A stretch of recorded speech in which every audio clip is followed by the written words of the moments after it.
သူဟာနောက်တစ်ယောက်နဲ့တွေ့နေပြီဒုညောင်ရဲ့ဇလပ်ပြီးဆုံးသွားပြီတဲ့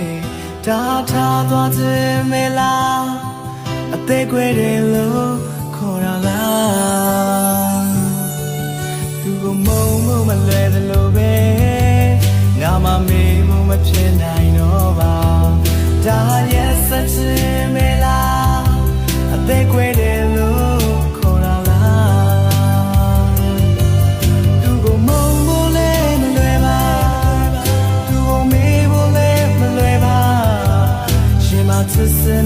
စကေတူပါသူရဲ့ပြုံးလေးတွေရဲ့သူရဲ့အနံလေးတွေရဲ့ဘယ်လိုမေးပြောင်းလို့ရမှာလဲသူပေးခဲ့တဲ့ကလေးတွေရဲ့တူတူထားခဲ့တဲ့ပစ္စာရဲ့ခုတော့အားလုံးပဲပြောပြပြရ